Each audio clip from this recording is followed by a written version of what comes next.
Hello, ladies and gentlemen. I am Preacher, and these are the pews. It's been a minute since we've done this thing of ours, but I thought I'd come back to dance on the grave of Xbox. Uh, yeah, this whole thing, this console war, this thing of ours is well and dead now. Uh, Xbox has waved the white flag on one of the largest stages there are, um, in front of everybody. It's honestly pretty embarrassing.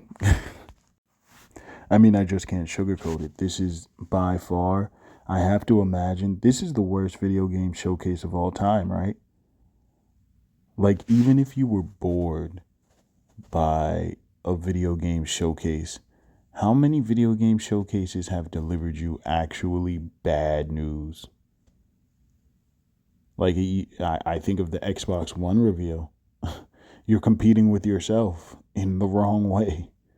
You're competing with yourself for who can go more backwards, right? The Xbox reveal is definitely the worst games showcase of all time, but this is a runner-up, right? Okay, let's start from the beginning. If you don't know, Gamescom was this week, right? And Xbox had a large presence. They had been actually hyping up this presence, which is hilarious in retrospect, right? Aaron Greenberg, this is going to be another famous Aaron Greenberg quote. Let me see if I can actually pull that tweet up.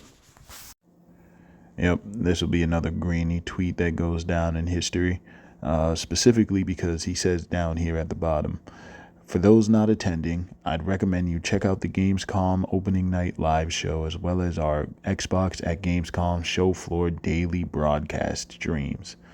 So a lot of Xbox dudes jumped out the window with that, taking that as, oh, they're going to show something big here. People were saying hardware. Indie was very hinted at. And then it started getting to the, oh, we're hearing Forza's not exclusive. Oh, something big is coming from the other side. Y'all heard the rumors. But here is Greeny satiating the base, putting a salve on them. No, don't worry. Tune into Gamescom. It's going to be great. It's going to be great at Gamescom. And it's like, again, from the outside looking in, it almost feels like a setup.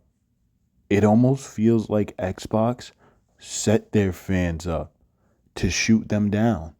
This was the rip the Band-Aid off moment, but they did it in the most brutal, worst way possible. So let me get to the first shot, right? So this is early on in Gamescom night 1, right? In the middle of the showcase, you get a trailer for Towerborn.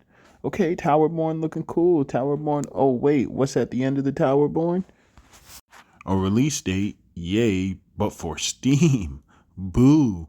This game that has been marketed primarily with Xbox this entire time, I think exclusively with Xbox this entire time. Xbox fans are talking it up. This is supposed to be an Xbox exclusive. It's been advertised that way this entire time. Gets a release date for Steam first, when Xbox has a preview program. That's one of the things I've praised them for on this channel. That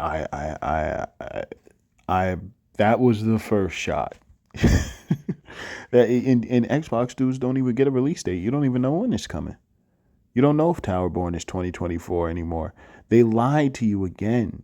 They told you Towerborn was releasing in 2024. They didn't say it was releasing for you. They didn't say it was coming out for you. That was the first shot. So let's keep going. Still Gamescom night 1. We get to the end of the showcase and there is a big Indiana Jones blowout. You have a motivational speech from Troy Baker on why first person is cool, actually. And, you show a lot of the game and you get down to the end and they show the release dates. And I don't think that I can properly convey this. I think the feeling of this moment has to come from the Xbox fandom, because I can sit here and laugh at it all day, right? But I do that anyway.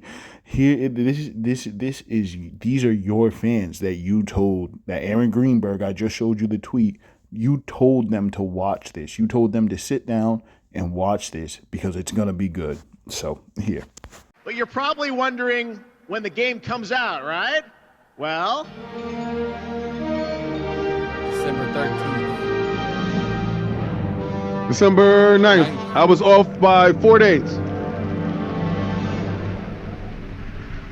there you have That's it. why I'm 98% Indiana Jones right. and the Great Circle is coming out this December for Xbox, Game Pass, and PC. But there is one more thing that Machine Games and Bethesda wanted to share with you about Indiana Jones and the Great Circle. Oh, man.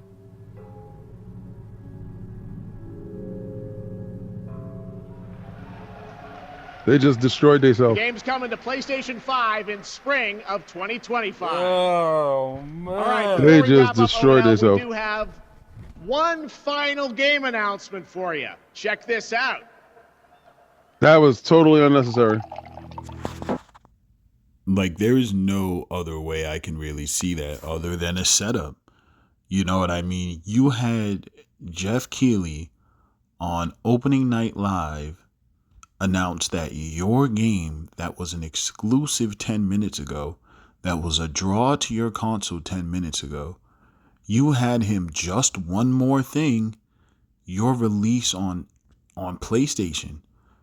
Your people didn't even get to bask in the glory for 5 seconds. You seen it right there. That was live.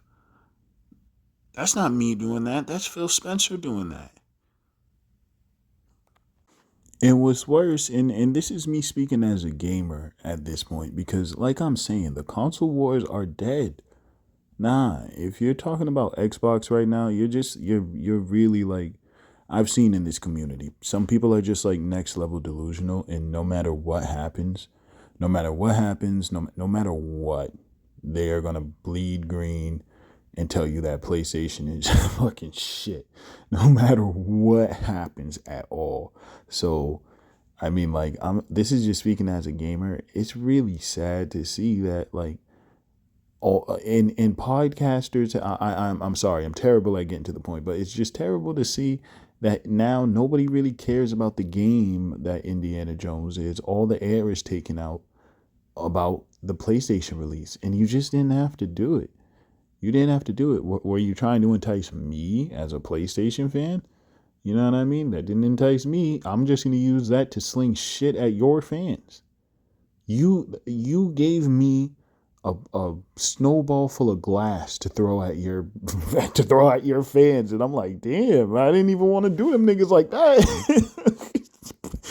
This is horrible. This is the second shot of the setup, right? This is the second shot, and it's not over. So again, I would challenge anybody to show me a worse showcase than this, and don't come to me with no state of play bullshit, man, because state of play, you might not like the games, but you ain't never gave me no bad news. All right, let's move on. So Gamescom Night 1, that pretty much caps that off. The keynote from that is Indiana Jones. It's coming to PlayStation 5. So we get to day 2, and a lot more hands-on is happening. And a lot of Xbox creators are getting exclusive interviews and that sort of thing. Mind you, while this is happening, I'm playing Concord. Quick shout out to Concord. Man, I'm having such a blast with that game. It sucks the reception that it's getting because the game itself is just fantastic, and the team behind it is very passionate. And I'll definitely have more content coming out for Concord on this channel. We have some live streams, and there'll definitely be more of that, and hopefully a review up soon. So that aside, as I'm playing Concord, I see an episode of Defining Duke, podcast hosted by the wise and powerful Lord Cognito and Mr. Matty Plays. And, you know, I love that podcast. Those guys are great. They're Xbox centric, but they really have great conversation and great insights into the games industry. So I enjoy listening to them. And I started to watch the episode, and they had gotten an exclusive interview. I promise all this links up. They had gotten an exclusive interview, one of those exclusive Xbox centric interviews I was talking about, with the art director and the producer for Avowed, right? And they were talking about it, and I had seen a little bit about it, and I made a tweet. Let me see, I can pull that tweet up. It just says that I thought it looked good, and I thought this was definitely their best showing so far. I thought it was shaping up. Little note about the Dukes. They've been at this for a while, and they got access to Redfall as well. They went to a preview for Redfall before it launched, and they played it on PC, and that was before the notorious drop that it was going to be 30 FPS, the first $70 game from Xbox, and it was 30 FPS. Little did we know that would set a trend going forward up into today, because after that experience, even though they played on PC at 60 frames per second, they made sure to ask what is happening with the console. What is going on with the console frames? What should we expect there? And I think it's best to hear it from them. So this is Lord Cognito, Mr. Matty Plays for the Iron Lords podcast. Now, I don't know if you could talk about this part right now, but I was curious about console performance, specifically the Series X. Can we talk frame rates at this time, or we're waiting a little? Well, I'm not yet. Probably not the best person to. Oh, sorry, talking off mic. I'm probably not the best person to talk about that. We can probably. We can probably. Yeah, I mean, nitty gritty of it. Performance is one of the last things we figure out, right? We are core, and I think we've announced this elsewhere. We are core targeting 30 frames per second bare minimum. Like that's the expectation. It's a first-person single-player game. You don't necessarily need that 60 frames, and that allows us to get a lot juicier with VFX and lighting and all this other stuff. So it's a trade-off we opted to make relatively early, and we're really happy with that. I mean, the game's running pretty smooth for how visually dense it is, and that was always our goal. But as far as like a greater understanding of performance spec, we're still figuring all that out. It's one of the last things you do. So, yeah. And the third shot rang. Just to be clear, this isn't what I was referencing on Defining Duke. This is an exclusive interview on the Iron Lords podcast YouTube channel. Check that out. But this is the interview they were referencing in Defining Duke. So I thought to cut out the middleman and show you from the developer's mouth, they are targeting 30 frames per second. Now, they did say minimum. I think that's going to be, the spin on it, the Xbox spin on it, the classic spin will be, well, he said minimum. And listen, I hope that it comes out at 60. We're talking about a game coming out in 2025, a first-party game. Yeah. On current gen hardware. Yeah, I would hope it runs at 60. Y'all have to remember, I'm not doing this. And I made a tweet about this, right? And let me show you the tweet, because again, I heard this on Defining Duke, and I'm like, that seems like a big thing. I haven't heard that before. I looked on Twitter. I hadn't seen it there, so I posted it, and yeah, it seems like people didn't know, and they're still kind of in limbo about it because Xbox lies.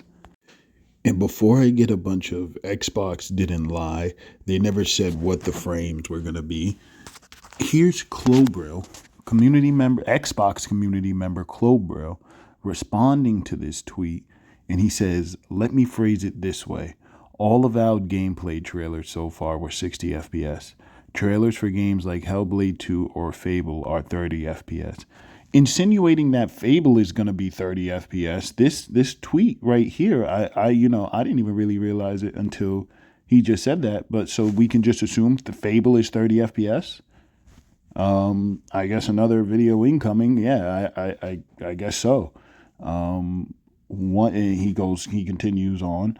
One would think they would have learned from Redfall and set correct expectations here. Basically, what Crowbell is saying is they're showing 60 FPS trailers for Avowed, right? And that's the same thing they did for Redfall, only to then later say on Xbox it's 30 FPS. And that was a lot of people, their staunchest defenders, like Clobro, couldn't defend the fact that that was a lie, that they had been advertising it one way and then it would be on the console another way. And he's saying you would think they would have learned from that, and so it should not be that way. But I just showed you the developer statements. So again, the team at Xbox does not have the at the being the very kindest I can be.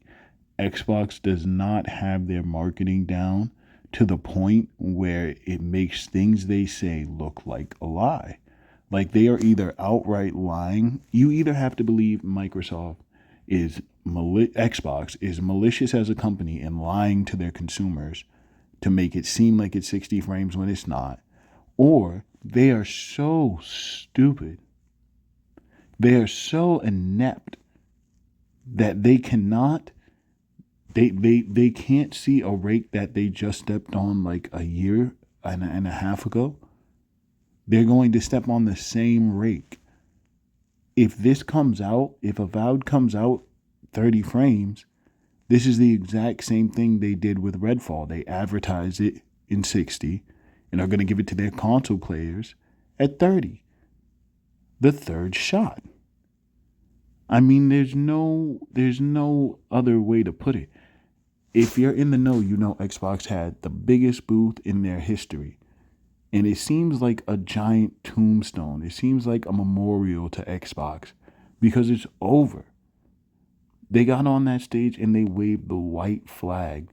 I cannot, other than Phil Spencer coming out and spitting in all of y'all's faces individually, I can't think of a bigger sign to say that we don't care about the Xbox console player experience. We just don't. It is not the first priority at all. At all. It's not even the second. Or it seems like PlayStation's the second now. PC's the first for sure, but it seems like PlayStation's the second now. I mean, come on, man. But that's it. This video's long enough.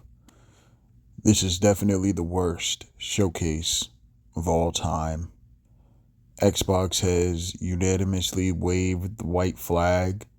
And we are officially in zero ACW after console wars. It is over. It has never been more over than this. Xbox is, as a brand, it's just, yeah. Well, surely we will be back here. As I said, I'm going to be doing Concord content. Hopefully a review and a couple more live streams going for the platinum run. So I hope to see you there and back here on the pews.